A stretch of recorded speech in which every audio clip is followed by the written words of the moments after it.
1961, near Maricopa in California's Midway-Sunset oil field. A Caterpillar D9 is pushing black sand that is already on fire, close enough to a blowout well to blister paint and warp the air above its blade. The machine was not there to build anything. It was there because men on foot could not survive where it had to go. To understand why a Caterpillar D9 ended up pushing burning oil sand under an open California sky, go back to the southern San Joaquin Valley in 1961, where petroleum was not an abstraction but a landscape. Around Maricopa and the Midway-Sunset field, crude oil had already remade the ground for decades. Derricks, tank batteries, sumps, graded lease roads, pipelines, and pump jacks covered hills and flats that had once been dry ranch country. By the early 1960s, this was one of the most productive oil regions in the United States, and everyone working there understood one rule better than any outsider ever could. When a well got away from you, the machine yard became part of the firefighting plan. That matters because a blowout fire was never just a fire. It was pressure, fuel, heat, collapsing steel, and ground that changed character by the minute. A producing well could throw crude, gas, sand, and broken equipment outward in every direction. Once ignition happened, the site stopped behaving like an industrial pad and started behaving like a furnace built on unstable fill. What crews needed in that environment was not elegance. They needed weight, traction, and a machine that could keep moving toward heat that no one on foot could survive beside for long. That is where the Caterpillar D9 entered the story. In 1961, the D9 was already established as one of the heaviest and most respected crawler tractors in American earthmoving. Depending on exact configuration, these machines operated in the neighborhood of 40 tons, with the mass and low-speed pushing force needed for quarry work, stripping, dam construction, and oil field clearing. On paper, a D9 was a bulldozer. On a burning lease, it became something closer to a shield with tracks. Its value was not speed. Its value was that it could move spoil, debris, and crude-soaked earth while absorbing punishment that would stop smaller machines almost immediately. The well at the center of this story did not fail in a vacuum. California oil production in this era depended on wells drilled through formations that could produce under serious pressure, often with sand and gas complicating control. If casing integrity failed, if valves were damaged, or if control procedures broke down during drilling or servicing, the result could escalate fast. Once hydrocarbons were venting freely, ignition might come from steel striking steel, static discharge, engine exhaust, or any hot surface in the wrong place at the wrong time. After that, the problem was no longer simply stopping flow. The problem was getting close enough to do anything at all. That is the physical logic behind the machine decision. The D9 was not sent in because it was ideal. It was sent in because very few machines could survive long enough to alter the site. Crews facing a well fire needed to remove twisted pipe, shove collapsed timbers, push burning sand away from critical access lines, and reshape the ground so specialist well control teams could approach the head. Every one of those jobs required a machine operator to work in heat intense enough to blister paint, damage hoses, and distort visibility above the blade. Mechanically, the challenge was brutal. Burning crude does not just create flame, it creates radiant heat severe enough to attack the machine before direct contact ever happens. Lubricants thin, seals harden, fuel lines and hydraulic lines become vulnerable. Wiring insulation can cook in place. Air entering the engine compartment is hotter and thinner than normal, reducing cooling efficiency exactly when the machine needs it most. And under the tracks, the ground is no longer ordinary soil. Oil-soaked sand can turn soft, greasy, and unstable, especially after repeated saturation and heating. The machine was fighting physics, not just workload. The site crews understood this long before the D9 moved in.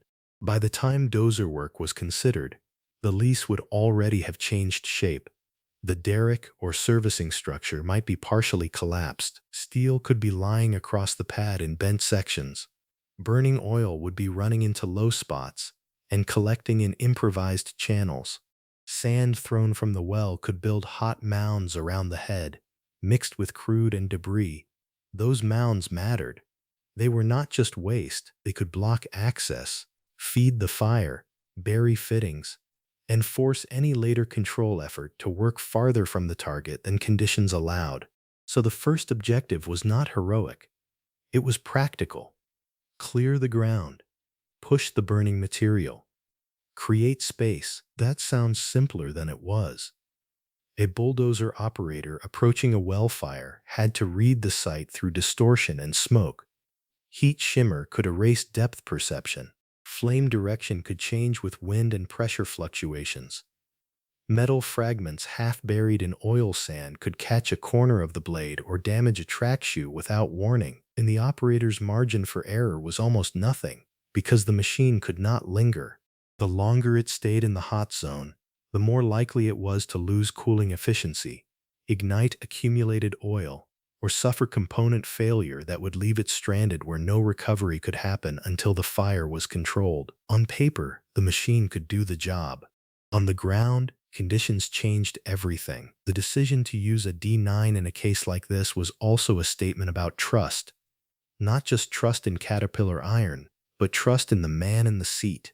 Oil field dozer work around fire depended on operators willing to make short, disciplined pushes under conditions that gave them incomplete information and almost no comfort. They had to know when to advance, when to back out, how to angle the blade to carry burning sand without spilling it back under the machine, and how long they could stay before heat turned the tractor itself into the next hazard on site. That is what made these operations so dangerous. The machine looked powerful, and it was. But power near a blowout fire was only useful if it could be translated into seconds of controlled movement. Too slow, and the tractor cooked. Too aggressive, and the blade buried itself in unstable material or struck wreckage hidden under the burn layer. Too cautious, and the site remained blocked, leaving the well to burn longer and harder. The reason matters. What the D9 was really doing was preparing the battlefield for well control. Before caps, explosives, mud pumping, or mechanical intervention could succeed, someone had to reshape the immediate ground around the fire. Burning oil sand had to be pushed aside, twisted debris had to be moved. Access lanes had to be cut and kept open. In some cases, earth had to be built into protective berms or pushed into positions that redirected flowing crude away from the working area. None of that stopped the blowout by itself, but without it, nothing else could begin.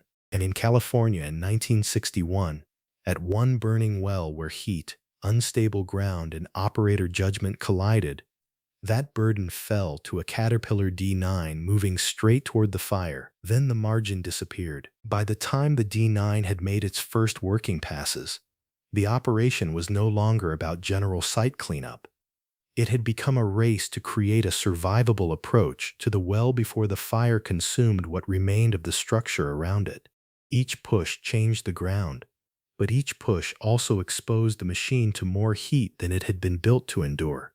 Burning oil sand rolled ahead of the blade in black-orange waves. Some of it could be carried.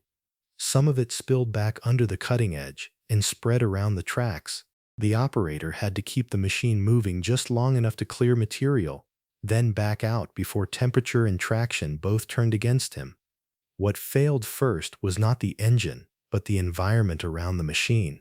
The lease surface had already been transformed by crude saturation, thrown sand, and falling steel. Under heat, that surface became deceptive. The crust could hold for one pass and collapse on the next. Oil pooled in shallow depressions and ignited again after appearing to burn out. Pipe fragments and structural pieces disappeared under blackened sand, invisible until the blade struck them or the tractor climbed onto them at the wrong angle. A 40-ton crawler could still be trapped by ground like that, not because it lacked power, but because the site no longer behaved like stable earth. So the D9 worked in increments. Push in, carry what it could, reverse out, let crews read the fire, go again. That rhythm mattered. It kept the machine from sitting in the radiant zone, long enough for heat to build unchecked through the tractor's systems. Even so, the punishment was cumulative. Paint scorched. Rubber components near the hotter edges of the machine began to harden and deteriorate. Hoses were at risk. Metal surfaces expanded under repeated heat cycles. Airflow through the cooling system was less effective with every pass because the machine was breathing in an atmosphere already heated by the well. The operator could not afford to treat any one approach like a final run. Survival depended on discipline. Now the machine had seconds, not minutes. The key objective was to open the area around the wellhead enough for the next phase of control. That meant shoving away burning spoil, broken structural remains, and anything else that prevented a direct line to the source. In well fire operations of this era, dozers were often the only machines that could physically reshape the site before specialist crews moved in with heavier intervention methods. The D9 was not extinguishing the fire. It was making extinction possible. Mechanically, the problem was this. The blade could move a remarkable volume of material, but the machine itself remained vulnerable to heat concentration around the front end and undercarriage. If burning oil packed into the track frames or collected under the belly, the tractor's own mass became a liability. Weight gave it pushing force, but it also pressed hot material into contact points the operator could not inspect in real time.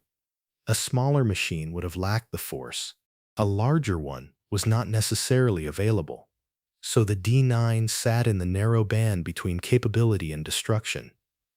At that point, the operation changed. Once enough debris had been pushed clear, crews could begin to define a working perimeter around the well. That perimeter was everything. It created lanes for men, hose lines, and later equipment. It reduced the chance that fresh burning runoff would immediately reclaim the space. It also gave the well control team a chance to judge the head itself. What remained standing? What had collapsed? What could be approached? And from which side? Without that cleared zone, every decision afterward would have been blind, but clearing ground around a blowout fire never ends cleanly. The site had become something else entirely. Every pass with the D9 altered airflow around the flame. Piles of pushed sand and spoil created new edges, new channels, new pockets where burning crude could collect or redirect. What looked like progress from 50 yards away could create a new hazard at the blade. That is why operators in this kind of work were not simply pushing dirt. They were reading pressure, fire behavior, slope, and machine feedback all at once. A bad push could box the tractor in. A slightly wrong angle could roll hot material back into the path of retreat. There was no harmless mistake left, and still the machine kept going. This is the part these operations are often reduced to in hindsight. One dozer, one fire, one hard push, but the reality was more controlled than that, and more dangerous. The D9's contribution was not one dramatic charge. It was repeated exposure, repeated judgment, repeated entry into a zone that was trying to degrade the machine faster than the machine could remake the ground. That is what made the work credible, and that is why the operator mattered as much as the tractor. Eventually, enough of the burning sand and wreckage had been displaced for the next crews to move in. The D9 had done what it was sent there to do. It had carved working room out of a site that had become nearly inaccessible under fire.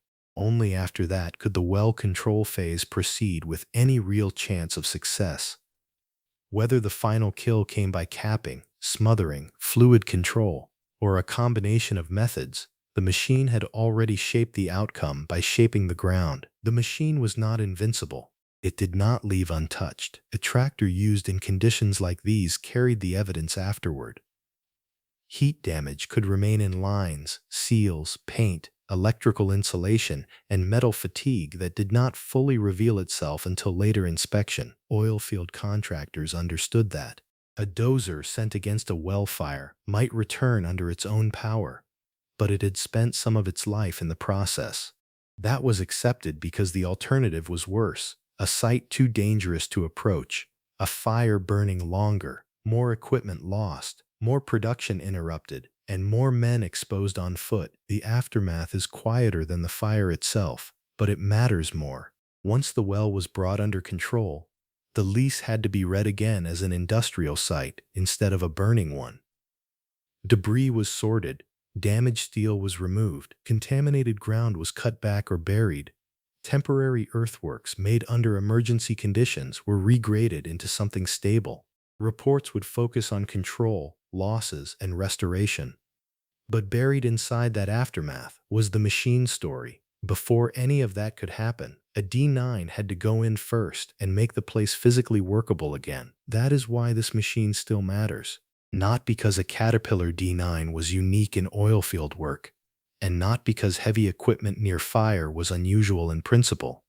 It matters because this was one of those moments when the full meaning of the machine became visible. A bulldozer is usually associated with construction, production, and planned earth-moving. Here it was something else, a tool for entering an industrial disaster that heat had nearly closed off. The same weight, same tracks, same blade, but in a different role entirely. Not building first, enabling survival first. The site is quiet now. The lease roads were graded again. The fire went out, the emergency passed, but the logic of the decision remains. When pressure, fuel, heat, and unstable ground combined, the crews did not solve the problem with theory. They solved the first part of it with steel, traction, and one operator willing to put a D9 where almost nothing else could work. The machine is gone. The lesson is not. A crawler tractor's greatest value is not always what it can build.